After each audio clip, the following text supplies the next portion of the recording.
இந்த சிறகடிக்க ஆசை சீரியல்ல நான் நினைச்ச மாதிரியே தான் சத்யாவையும் ரேகாவையும் சிந்தாமணி கூட்டு போனதுக்கு காரணம் உங்களை பிரிக்கிறது தான். அதை வந்து எனக்கு கிளியர் கட்டா எபிசோட்ல காட்டிட்டாங்க. அது மட்டும் இல்லாம முத்து மீனாக்கு தெரியாம சத்யாவும் ரேகாவும் அவங்க அப்பா வீட்டுல போய் தங்க போறாங்க. இது எவ்வளவு பெரிய ட்விஸ்டா போய் முடியும், முத்து இதுக்கு எப்படி ரியாக்ட் பண்ணுவான்றது நமக்கு அப்கமிங் எபிசோட்ஸ் எல்லாம் தெரிய வெயிட் பண்ணி பார்ப்போம். சோ நான் நினைச்சதா நீங்க நினைச்சீங்க அப்படின்னா கீழே கமெண்ட் செக்ஷன்ல சொல்லுங்க. சோ ஃபர்ஸ்ட் சீன் வந்து பாத்தீங்கன்னா முத்து மீனா மேல வீடு கட்டுறதுக்கு வந்து செங்கல் எடுத்து வைக்கிறதுக்காக அவங்க அம்மா வந்து கூப்பிடுறாங்க. அவங்க அம்மா நான் இல்லாம நீ பண்ணிடுவேடா, அப்பா இடத்துல என்னதான் வச்சு நீ பண்ணணும், அது எப்படி நான் இல்லாம பண்ணிடுவேன் அப்படின்னு சொல்லிட்டு அவங்க ஏன் அப்படி பண்றாங்கன்னா அப்பதான் வீடியோ போட்டு நம்ம இன்ஸ்டாகிராம்ல யூடியூப்ல நம்ம ட்ரெண்ட் ஆக முடியும் அப்படின்ற ஒரு இடத்துக்காக அவங்க வராங்க. உண்மையா என்ன பொறுத்த வரைக்கும் முத்து மீனா அவங்க கையால வைக்கிறதுக்கு அவங்க பண்ணாமலே இருக்கலாம்.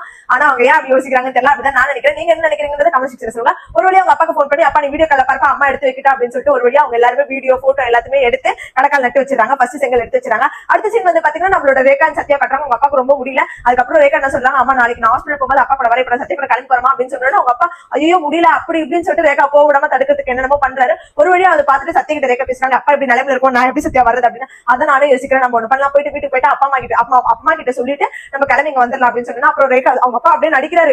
ஏமா வேணாமா அதெல்லாம் தப்புமா இந்த மாதிரி வராது நான் பாத்துக்கிறோம் அப்படின்னு. இல்லப்பா பரவாயில்ல ஆத்துக்கிட்ட சொல்லிட்டு வரேன் அப்படின்னு சொல்லிட்டு அப்புறமேட்டு அவங்க வீட்டுக்கு கிளம்பிடுறாங்க. கிளம்பிட்ட உடனே இவங்க சிந்தாமணியும் அவங்க வீட்டுக்கார பார்த்து ஒருத்தர் சிரிச்சுக்கிறாங்க.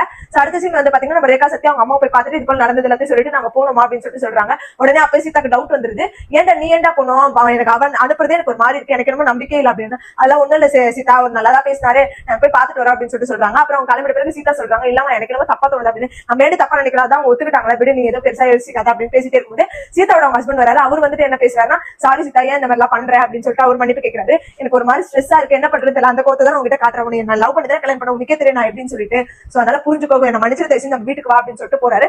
அதோட சீதா யோசிக்கிற மாதிரி இந்த எபிசோட முடிச்சிருக்காங்க. நாளைக்கு வந்து பாத்தீங்கன்னா அண்ணாமலையோட அவங்க அம்மா வந்துட்டு ஊர்ல இருந்து வந்துட்டு நீங்க யாரு இவங்களா யாரு அப்படின்னு சொல்லிட்டு பாஸ்ட் 3 வருஷத்துக்கு முன்னாடி நடந்த எல்லா விஷயத்தையும் அவங்க மறந்துற மாதிரி சீன்ஸ் காட்டுறாங்க. எனக்கு நம்ம இதுல இந்த மாதிரி சீன் காட்டுறது ஏதோ ஒரு ட்விஸ்ட் இருக்கும் அப்படின்னு எனக்கு தோணுது. நீங்க என்ன நினைக்கிறீங்கன்னு கமெண்ட் செக்ஷன்ல சொல்லுங்க. வெயிட் பண்ணி பாப்பா என்ன நடக்குது. இந்த மாதிரி போற அப்படின்னு கண்டிப்பா சப்ஸ்கிரைப் பண்ணிக்கோங்க.